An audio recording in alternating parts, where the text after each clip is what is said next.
A lot of designers are making one or more of these mistakes because they think they're solving a problem. And I know that because a lot of you tell me either on discovery calls or over emails, and I wish I could tell you how dumb this decision is going to be for your business. But let's get into it, so hopefully you don't make any of these anytime soon.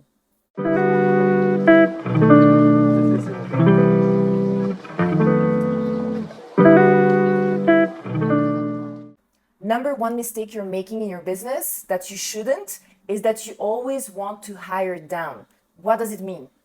You're at this moment in your business where you start to feel overwhelmed with the workload by yourself, and so you decide that you're going to hire either a student or a junior designer. While I can appreciate, as I was once a newbie myself, that it's important for someone to give you a chance for your first job. If I had my own business and it was a very small business, so like you're a solopreneur, this is not what I would choose. For a bigger company that already has a few senior designers and they want to add a few people to help and they have senior designers to teach everything to those newbies, then that's fine. But if you're by yourself and you're trying to free up time to do the important tasks in your business, you don't want to hire a junior designer or a student who has no experience whatsoever. They don't have many skills yet. And this is the reason why. So as I said, I was once a newbie like everybody, and I was lucky enough that two of my teachers at uni gave me a job and I stayed with them for 3 years. It was amazing. They taught me everything. It was a very small company. We were only like 4 or 5 people. And they spent so much time and energy teaching me everything, training me, taking me to all the meetings so I could understand what was going on. They showed me how the business side worked. They taught me how to do drawings. So they spent a lot of time and energy on me. And after 3 years, I got bored and a new opportunity came along and I took it because I wanted to work in a new environment. From residential, I was going to do restaurants. And so what happened? They spent a lot of time and energy training me for 3 years. And at the end of the day, I just left with all the experience that I got from them, which is normal. You're always going to learn something from the people you work with.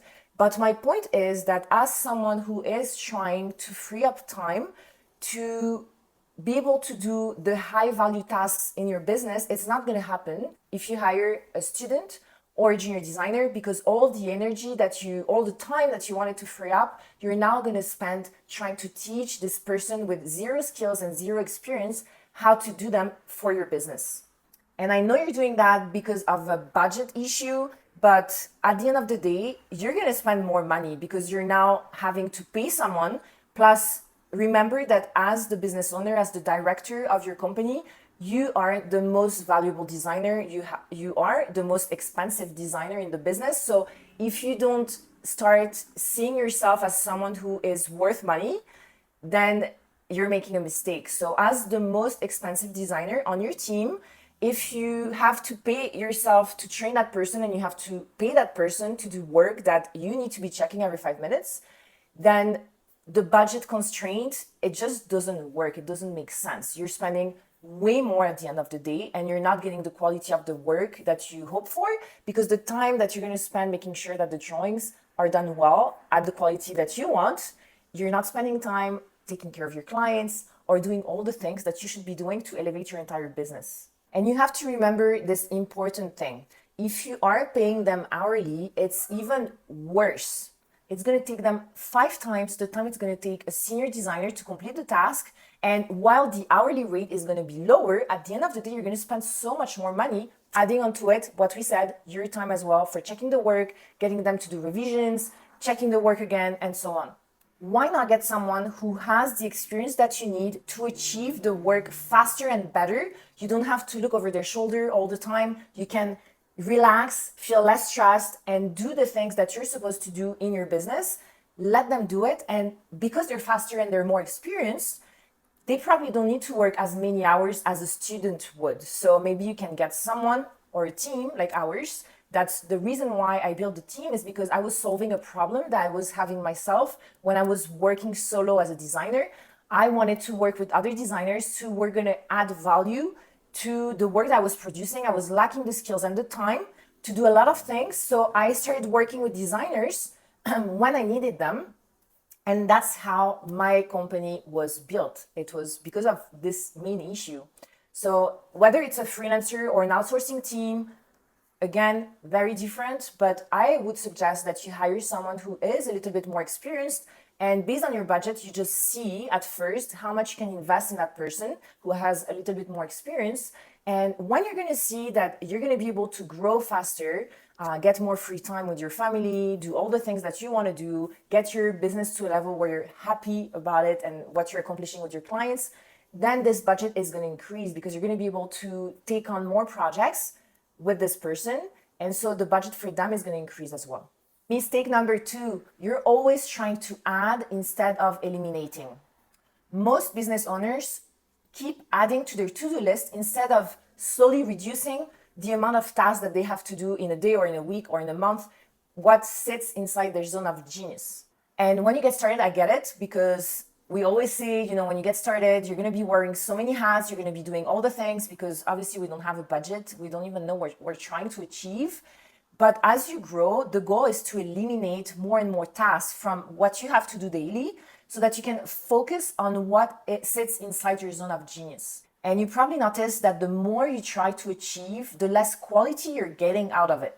When you try to be good at everything, you're good at nothing. When you try to reach everybody, you're talking to no one. You probably have heard all of this, and it's completely true. So for example, I see a lot of designers wanting to add 3D renders to their presentations because it's easier for clients to visualize the design proposal. They waste less time. They feel more professional, and it's great. But then the decision that they make is to learn SketchUp and V-Ray or whatever plugin people are using these days.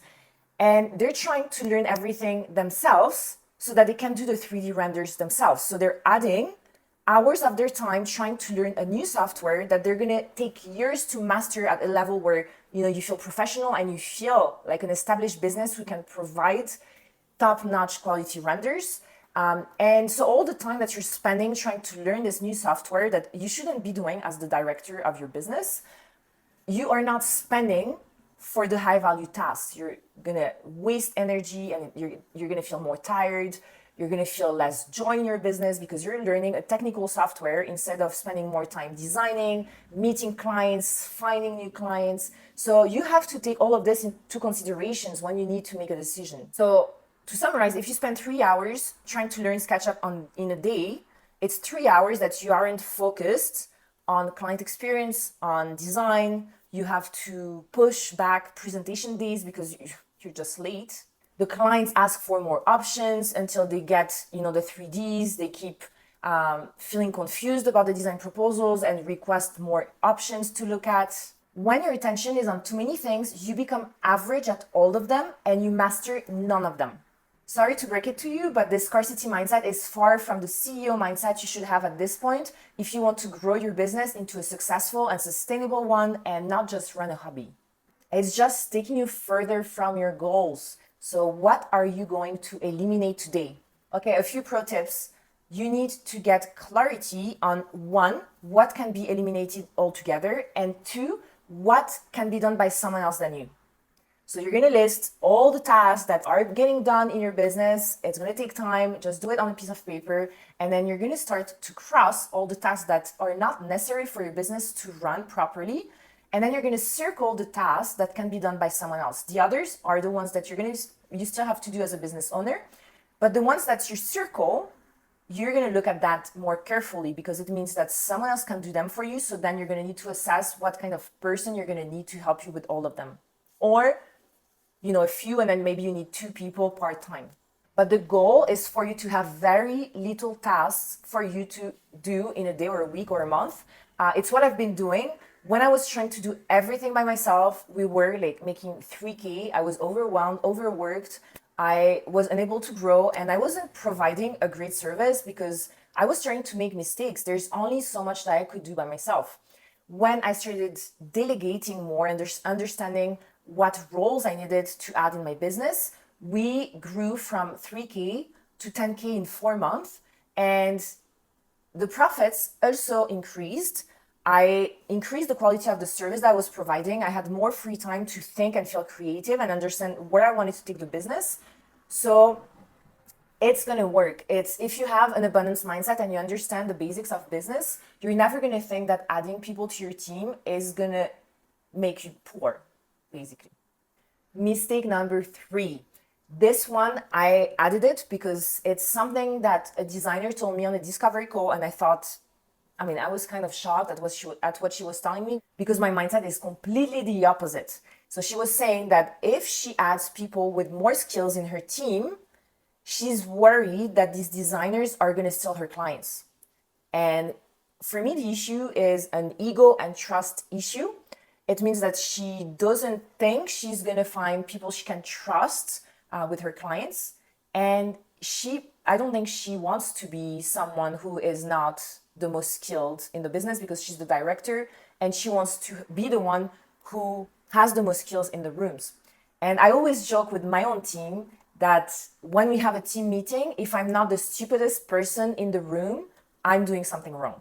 The biggest entrepreneurs always bring on people on their teams that have more skills, more of everything that they're looking for. Because if you hire down and you look for people who have less skills than you, you're not going to increase the quality of what you're producing for your clients, and your business is not going to get better. So for me, when I look for someone, I'm clear about the role that I want to hire for. And now, like, everybody on my team has way more skills and experience than me in the field of interior design, because I've only been a business owner for 3 years. I haven't worked on a project, but I know that the people that I hire have the experience that I need to understand what the clients are doing and how to take them to the next level. If I hire designers with less skills than me, why would I need them? Apart from the fact that I need more hands on deck, if they're not bringing any value, then I don't need them. And to be honest, all these issues are the reason why I created my business, KVM Design, an outsourcing firm that helps designers with their workload so that they can free up time to do the important things, to feel more joy doing design and not doing so many admin tasks or technical drawings. The whole point of the outsourcing firm is that you can get access to them whenever you want, whatever your budget is, and you can decide how much you want to delegate to us. But when you do, you have not 1, not 2, not 3 designers, you have almost 10 designers at your disposal, making sure that whatever projects you bring in, you have the most skilled designer working on your project, because it's work done faster, better, and it gives you that feel-good feeling, like you're not going to be stressed or overwhelmed, because you know that the right people are working on your project and you can focus on another area of that project. And those mistakes are the reason why I created KVM.